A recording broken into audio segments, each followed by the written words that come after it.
కొరింథీయులకు రాసిన రెండవ పత్రిక 8వ అధ్యాయము 9వ వచనాన్ని చదువుదాం. కొరింథీయులకు రాసిన రెండవ పత్రిక 8-9వ వచనం. మీరు మన ప్రభువైన యేసు క్రీస్తు కృపను ఎరుగుదురు గదా. ఆయన ధనవంతుడై ఉండి మీరు తన దారిద్ర్యము వలన ధనవంతులు కావాలనని మీ నిమిత్తము దరిద్రుడు ఆయను. చిన్న ప్రార్థన చేద్దాం. ప్రేమగల తండ్రి, పరిశుద్ధుడ, మీ పావన నామమును బట్టి స్తోత్రాలు. జనార్దనపురములో అయా మీరు ఏర్పరుచుకొనిన మీ బిడ్డలతో కలిసి ఆరాధించి పూజించడానికి చూపిన కృపను బట్టి స్తోత్రాలు. చెరి వచ్చిన ప్రజలను, గ్రామ ప్రజలను దీవించండి. ప్రారంభించిన ఆరాధనను నాయన మీ రాకడ వరకు కొనసాగుటకు కృప చూపండి. చదవబడిన లేఖన భాగమును దీవించి మహిమ పొందమని యేసు క్రీస్తు ప్రభు ఘనమైన నామమున ప్రార్థన చేసి వేడుకుంటున్నాము తండ్రి. ఆమేన్. ప్రభువునందు ప్రియమైన సహోదరి సహోదరులారా, ఈ రాత్రి వేళ 10 నిమిషాలు 50 నిమిషాలు దాటుంటుంది. 8-50 నిమిషాలు దాటుంటుంది. 10 నిమిషాల్లోనే నేను ముగిస్తా. మనము చదివిన లేఖన భాగము చదివిన మరలా రెండవ కొరింథీయులకు రాసిన పత్రిక 8-9వ వచనం. మీరు మన ప్రభు అయిన యేసు క్రీస్తు వారి కృపను ఎరుగుదురు కదా. ఆయన ధనవంతుడై ఉండి మీరు తన దారిద్ర్యము వలన ధనవంతులు కావాలనని మీ నిమిత్తము దరిద్రుడు ఆయన. ఒక నిమిషాన్ని మనం ఆగి ఆలోచన చేయాలి. మీరు మన ప్రభు అయిన యేసు క్రీస్తు వారి కృపను ఎరుగుదురు కదా. ఆయన ధనవంతుడై ఉండి మీరు తన దారిద్ర్యము వలన ధనవంతులు కావాలనని మీ నిమిత్తము దరిద్రుడు ఆయను అని మనము చదివాం. ఆయన అంటే ఎవరు? ఆయనే మన ప్రభువైన యేసు క్రీస్తు వారు. ఆయన ధనవంతుడని, సర్వలోకము ఆయన సృష్టి అని మనము లేఖనములో గమనిస్తున్నాం. అంత గొప్ప ఐశ్వర్యవంతుడైన దేవుడు ఆయన ధనవంతుడుగానే పరలోకములో ఉంటే మనకు ధనవంతులు మనం కాలేం. కనుక ఆయన దరిద్రుడుగా మారాడు.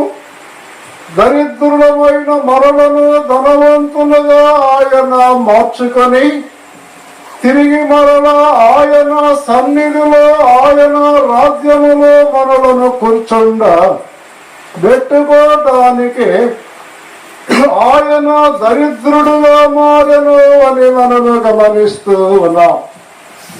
ఆయన దరిద్రుడు అయితేనే మనము ధనవంతులు. ఆయన దరిద్రుడు కాకపోతే మనము ధనవంతులము కాము. ఏమిటి మన ధనము అంటే ఒక మాట మనము గమనిద్దాం. లూకా రాసిన సువార్త 16వ అధ్యాయము 19, 20, 21, 22 వచనాలు మనము చదివితే అక్కడ చదివిన లేఖన భాగానికి అర్థము ఇక్కడ చెప్పబడి ఉంది. చదువు. ధనవంతుడు ఒకడు ఉండెను. అతడు ఊదా రంగు బట్టలను, సన్నపు నార వస్త్రములను ధరించుకొని 10 దినము బహుగా సుఖపడుచుండువాడు లాజరు అను ఒక దరిద్రుడు ఉండెను.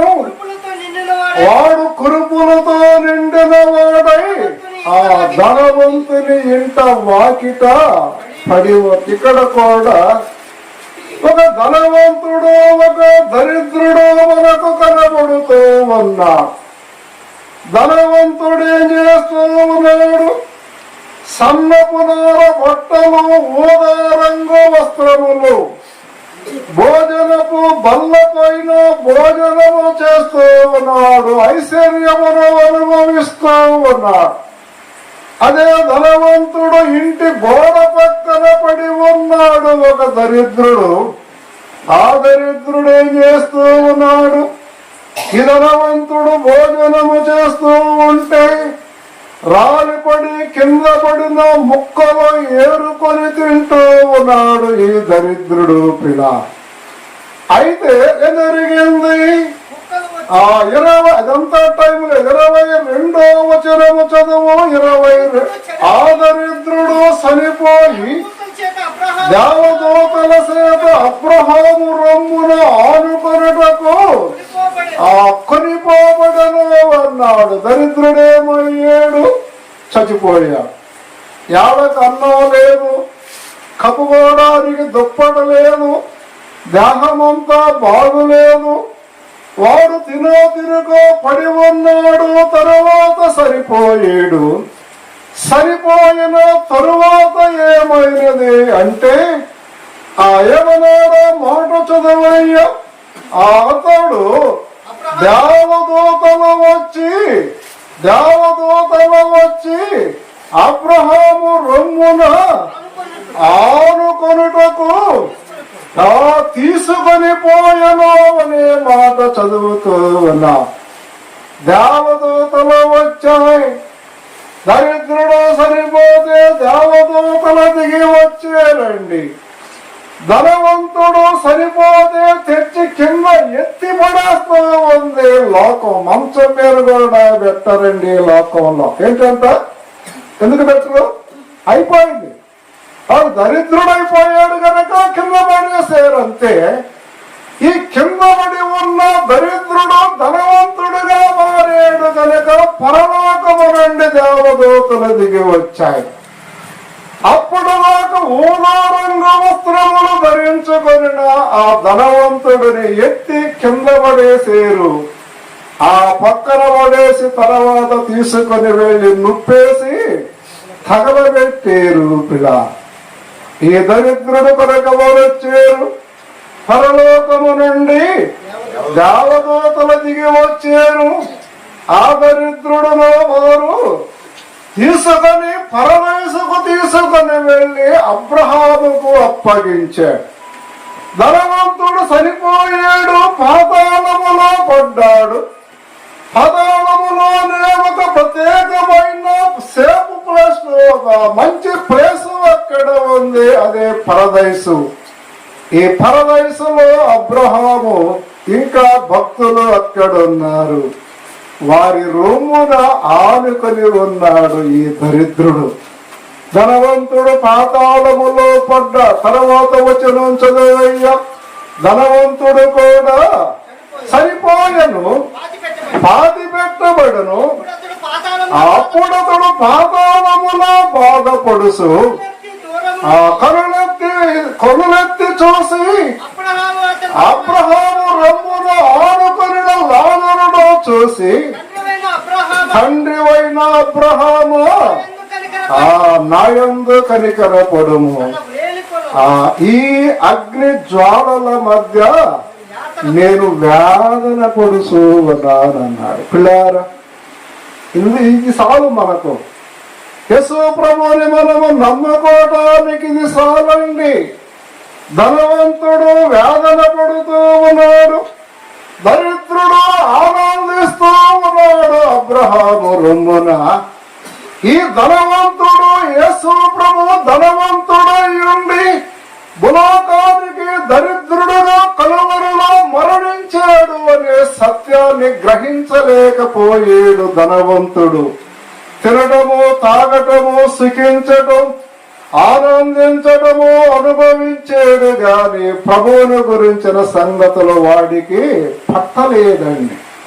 ఈ దరిద్రుడు పరలోకములో ఉన్న ధనవంతుడైన అయిన దేవాది దేవుడైన సృష్టికర్త అయిన యేసు ప్రభు మన కొరకు దరిద్రుడాయననే సత్యాన్ని గమనించేడు. దేవా పాపినైన నన్ను కరుణించుము అన్నాడు. యేసు ప్రభు కరుణించేడు. తీసుకొని వెళ్ళి తన దగ్గర ఉంచుకున్నాడు. ఇంకా ఈ రాత్రి వేళ దరిద్రులు ఎవరో ధనవంతులు ఎవరో మీరే తెలుసుకోండి. దరిద్రుడు ధనవంతుడయ్యేడు, ధనవంతుడు దరిద్రుడి కన్నా హీనమయ్య. అందుకే పౌలు అన్నాడు, మీరు మన ప్రభైన యేసు క్రీస్తు వారి కృపను ఎరుగుదురు కదా.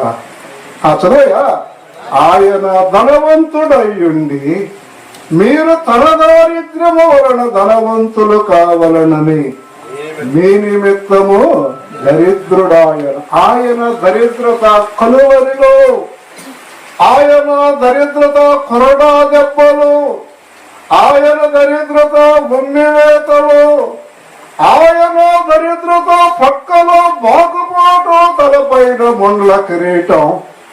ఆయన దరిద్రుడైపోయేడు. ప్రాణములు దారపోసి మనలను విమోచించాడు. అందుకే లూకాసు వార్తలో ప్రభు అన్నాడు, నన్ను జ్ఞాపకము చేసుకొనుటకై దీనిని ఇప్పుడు దాకా మనం చేసిన ఆరాధన ప్రభువైన యేసు క్రీస్తు వారి యొక్క మహిమను, ఆయన ప్రేమను, ఆయన మనకిచ్చిన ఐశ్వర్యమును జ్ఞాపకం చేసుకొని కృతజ్ఞతలు చెల్లించుటయే ఆరాధన. దేవుడు తన వాక్యము మన హృదయములో ముద్రించి ఆశీర్వదించను. ఆమె మరి ప్రారంభ ఎవరో ఒకళ్ళు సింపుల్ గా చేయండి.